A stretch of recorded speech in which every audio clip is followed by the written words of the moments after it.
अस्सलामु अलैकुम वरहमतुल्लाहि वबरकातुहू। अज़ीज़ तलबा, आज की इस मजलिस दर्स का ख़ुलासा है दो चीज़ें। नंबर एक, फ़तवा देने और मनसब इफ्ता का मकाम क्या है। नंबर दो, उसकी नज़ाकत, उसके आदाब व उसूल और उसकी एहतियात क्या है। इन दो चीज़ों पर आज की मजलिस दर्स फोकस रहेगी। तो सबसे पहले ये समझिए कि मुफ्ती अल्लाह और बंदों के दरमियान, अल्लाह ताला और बंदों के दरमियान एक वास्ते की हैसियत रखता है। अगर उसने गलत मसला बताया तो उसका वबाल उस पर होगा, और अगर सही मसला बताया तो इंदल्लाह माजूर होगा। जनाब रसूलुल्लाह सल्लल्लाहु अलैहि वसल्लम ने इरशाद फरमाया, जो शख्स बग़ैर इल्म के फ़तवा देगा उस पर फ़रिश्ते लानत भेजेंगे। जो शख्स बिला तहक़ीक़ फ़तवा दे तो उसका गुनाह मुफ्ती पर होगा। इसी तरह से अब्दुल्लाह इब्न मुबारक से पूछा गया कि आदमी फ़तवा देने के लायक कब होता है, तो आपने जवाब फरमाया, जब अहादीस का आलिम हो, जुज़ियात पर कसीर निगाह हो और नज़र बाबसीरत हो। इसी तरह से रबिया इब्न अब्दुर्रहमान, जो मदीना मुनव्वरा के बड़े ज़बरदस्त मुफ्ती और फ़क़ीह और मुहद्दिस फरमाते थे कि मुझे काजी इब्न हलवा ने नसीहत की कि मैं देख रहा हूँ कि लोग तुम्हें मसाइल पूछने के लिए घेरे रहते हैं, तो जब भी तुमसे कोई मसला पूछे तो तुम्हारी फ़िक्र उसे बचाने की नहीं होनी चाहिए, बल्कि अव्वलन ये होनी चाहिए कि तुम अपनी गर्दन कैसे बचाओ। इसलिए अज़ीज़ तलबा, एक बात तो ये याद रखिए कि अपनी ज़ाती वजाहत बचाने के लिए बग़ैर तहक़ीक़ के कोई बात कह देना जिसकी आपके पास मुस्तनद दलील ना हो, ये इंतहाई हिमाकत और अपनी आक़िबत को ख़राब कर देने वाला अमल है। इसलिए कि तारीख़ में हमें ऐसा मिलता है कि सैयदना इमाम शाबी रहमतुल्लाह अलैह से एक मजलिस में सवाल किया गया तो आपने फरमाया ला अदरी। तो किसी ने कहा, हज़रत आप इराक़ के इतने बड़े आलिम और फ़क़ीह हैं, तो आपको ये बात कहते हुए शर्म नहीं आई? तो आपने क्या प्यारा जवाब दिया। फरमाया, अरे अल्लाह के बंदो, मुझसे हज़ारों और लाखों दर्जे बेहतर हैं फ़रिश्ते, लेकिन जब अल्लाह ने उन्हें सवाल किया तो उन्होंने कहा, सुबहानक ला इल्म लना इल्ला मा अल्लमतना, ऐ अल्लाह हमें कोई इल्म नहीं है मगर वही जो इल्म आप सिखा दें। जब उन्हें शर्म नहीं आई तो मुझे अपनी लाइल्मी के इजहार में क्यों शर्म आनी चाहिए। इसलिए हज़रत अब्दुल्लाह इब्न मसूद रज़ी अल्लाह अन्हु, जो मदीने मुनव्वरा के बड़े फ़क़ीह थे, वो भी फरमाते थे कि मन अफ्ता अन कुल्ली मा युसअल फ़हुवा मजनूनुन, कि हर बात बता देना ये ज़रूरी नहीं है ये आलिम होने के लिए, बल्कि ये तरह का पागलपन है। नहीं, आदमी पहले सोचे समझे, तहक़ीक़ तक पहुँचे, उसके बाद जो है उसका जवाब दे। बहुत से उलमा के बारे में मरवी है कि फ़तवा देते वक्त खौफ व खशियत में मुब्तला हो जाते थे, काँपने लगते थे, कहीं ऐसा ना हो कि मसला बताने में गलती हो जाए।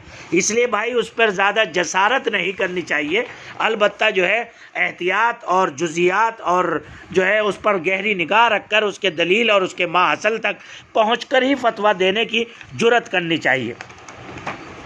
ख़तीब बगदादी रहमतुल्लाह अलैह फरमाया करते थे, जो शख्स फ़तवा देने का मुश्ताक़ रहेगा और उसकी तरफ पेश कदमी करे तो उसकी तौफ़ीक कम हो जाती है और उसके मामलात परागंदा हो जाते हैं। इसका मतलब ये नहीं है कि आप फ़तवा देना छोड़ दें, बल्कि इसका मतलब ये है अज़ीज़ तलबा कि आप फ़तवा देने में एहतियात करें, चूँकि मनसब इफ्ता की नज़ाकत, अल्लाहु अकबर, सबसे पहले मुफ्ती अल्लाह की ज़ात आली, उसके बाद मुफ्ती जनाब रसूलुल्लाह सल्लल्लाहु अलैहि वसल्लम की ज़ात आली, फिर उसके बाद फ़ुक़हा सहाबा। तो ये देखिए कि आप कितने बड़े मनसब पर फाइज़ हैं कि आपके दिल का रिश्ता जो है वो अल्लाह की ज़ात से जुड़ रहा है, खुदा के नबी की ज़ात से जुड़ रहा है, फ़ुक़हा सहाबा से जुड़ रहा है और मुहद्दिसीन और मुफस्सिरीन किराम के क़ल्ब मुबारक से जुड़ रहा है। इसलिए बहुत एहतियात की ज़रूरत है।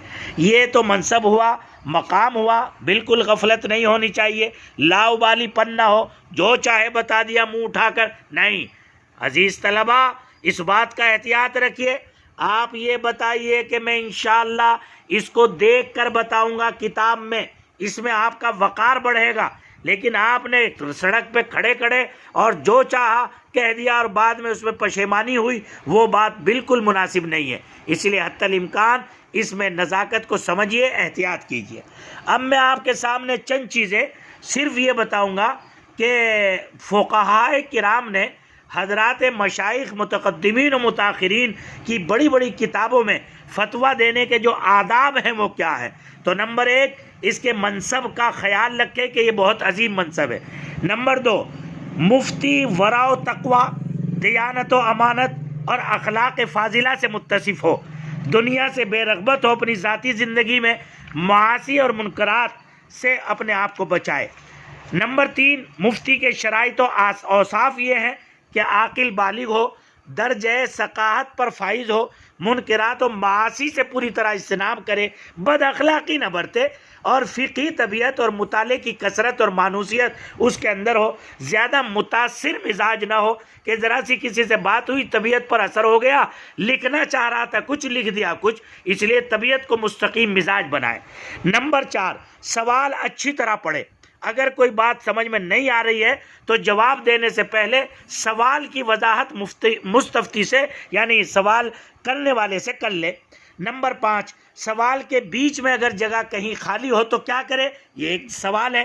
तो बाद ये ऐसा हो सकता है कि कोई आपका गलत इस्तेमाल करना चाहता हो और आपको जो है सवाल लिखवा ले और फिर वहाँ कुछ बढ़ा दे, तो आप उनको ऐसा नुक्तों और लाइनों से अंडरलाइन कर दीजिए कि उसके बाद जो है वो वहाँ किसी को कुछ बढ़ाने की गुंजाइश न रहे।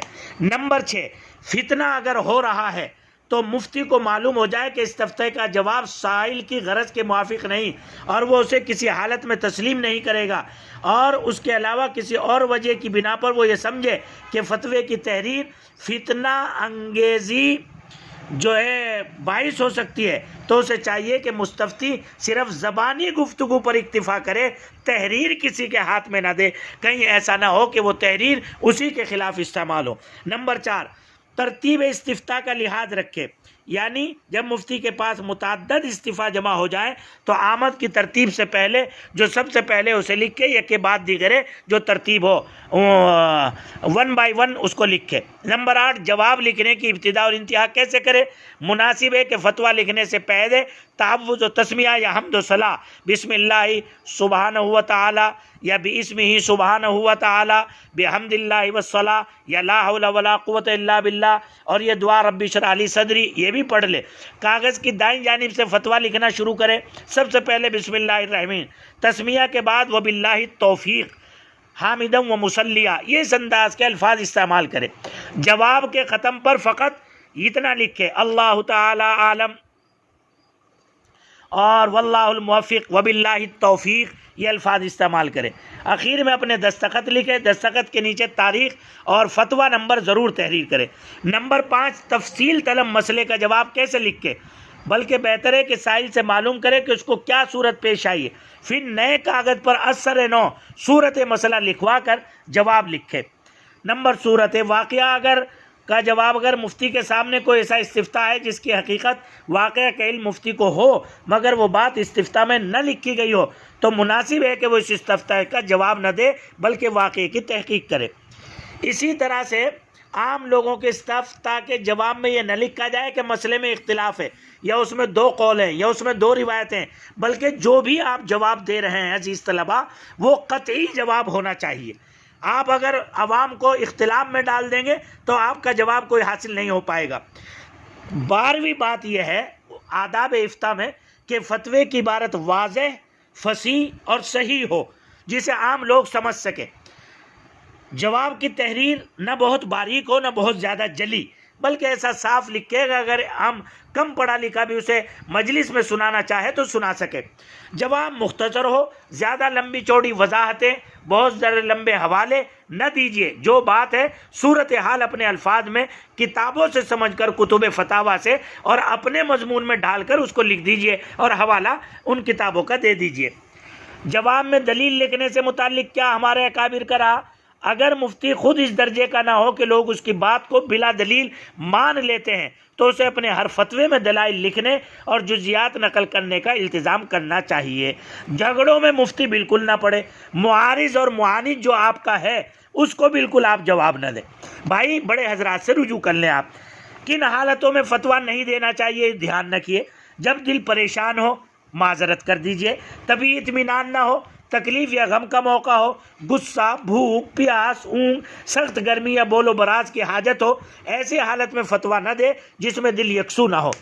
दस्ती फतवा फ़ौरन न लिखे, बल्कि उसमें टाइम ले, भाई कल को आना, परसों को आना, इंशाल्लाह मैं ये जवाब लिख दूंगा। चूँकि अगर आप फ़ौरन जवाब देंगे तो सामने वाला जल्दी का मुतालबा करेगा। जब वरासत का कोई फतवा आपके सामने आवे तो ख़ास तौर से वरासत की सूरत हाल जो है, जब मसला कदीम हो और उसमें मुनासखे की ज़रूरत पेश आए तो मामला और नाजुक हो जाता है। इसलिए मुफ्ती को चाहिए कि वरासत के मुतालिक फ़तवे के शुरू में दर्ज झेल 3 क़ैदों का इजाफ़ा करें।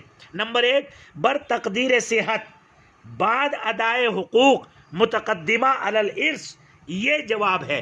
व अदम मवाने इर्स, यानी वरासत के जो मवाने की चीज़ें हैं, रुकावट की चीज़ें हैं, उनके बाद ये मसला है तो इंदल्लाह व इंदन्नास इंशाअल्लाह गिरफ्त से बच जाएगा। 21वीं नंबर की बात यह है कि फतवा में हवालाजात लिखने के वक्त में ख़ास तौर से दर्ज झेल उमूर का लिहाज रखे।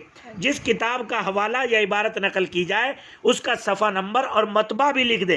अगर किताब के मुतअद्दिद नुस्खे छपे हों तो सफ़ा और मतबा के साथ बाब और फसल भी लिखे, और मतलूबा मसला और इबारत हवाले की असल किताब में न देख लें तो किसी और मुसन्निफ़ के हवाले से उसे नकल न करें। यानी बड़ी किताबों में भी उसको देखना चाहिए। तातावी अलद्दुर है, आइलाजुस सुनन है, और इसी अंदाज की।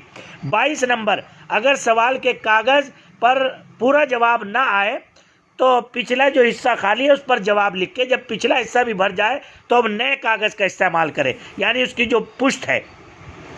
मुफ्ती के लिए एक अदब ये भी है कि वो अपने फतवे को बतौर मशवरा उलमा और अहले मजलिस के सामने रखे, अगरचे वो उसके शागिर्द ही क्यों ना हो। और मुस्तफ्ती की कमाकल और खामखा बहस करने वाला हो तो चाहिए कि डांट फटकार न करे, बल्कि नरमी के साथ पेश आकर उसे अलग कर दे। ये बाइस अजर सवाब है। फतावा की नकल रजिस्टर में महफूज रखे, ये बहुत से फितनों से बचने का ज़रिया है और अपने इल्मी सरमाए की हिफाजत का बेहतरीन सामान भी है। कभी भी औरत से और बच्चे से इस्तिफ्ता न ले, बल्कि आकिल बालिग ज़िम्मेदार आदमी से ही फतवा वसूल करे, यानी सवाल। अगर मुफ्ती से सरे राह कोई मसला पूछा है तो इमाम अबू बकर इसकाफ रहमतुल्लाह अलैह ने फरमाया कि अगर मसला ज़ाहिर हो तो रास्ते ही में जवाब दे दे, और अगर मसले में गौर फिक्र की ज़रूरत हो तो बिल्कुल न बताए। और अल्लामा कासिम इब्न सलाम का मामूल ये था कि वो राह चलते हरगिज़ मसला नहीं बताते थे और फरमाते थे ये इल्म की तौहीन है, आप मकाम पर आकर मसला मालूम करिए, बहुत प्यार से समझा दीजिए। मुस्तफ्ती कितना ही इसरार करे उसे टाल देते थे। और फ़कीह अबुल लैस ने भी यही मशवरा दिया कि रास्ता चलते वक्त कभी मसला न बताए, और बहरुर राइक़ में भी यही राय मुनासिब है।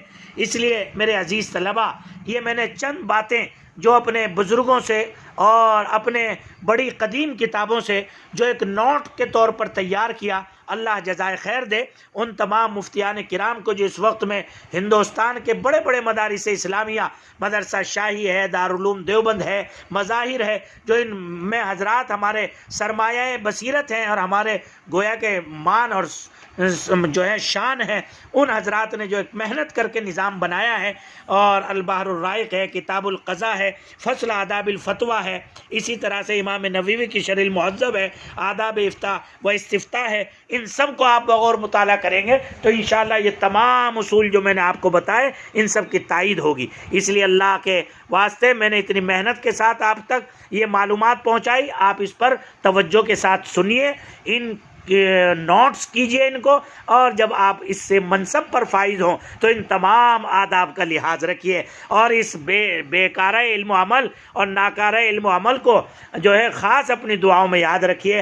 अल्लाह आपकी दुआओं की बरकत से मेरे जहन दिल दिमाग को इल्म से मानूस फरमा दे, और आपकी बरकत से फ़िक़ा से तलब्बुस और फ़िक़ा से मोहब्बत और फ़िक़्ह की गहराई और गिराई और उसकी बसीरत का कुछ हिस्सा और शम्मा मुझे से नाकारों को भी अता फरमा दे। आखिर दावाना अनिल हम्दुलिल्लाहि रब्बिल आलमीन। अस्सलामु अलैकुम व रहमतुल्लाहि व बरकातुहू। बंदा मोहम्मद सालिम तालिब दुआ, खादिमुत तदरीस वल फ़िक़ा, दारुल उलूम अशरफिया देवबंद।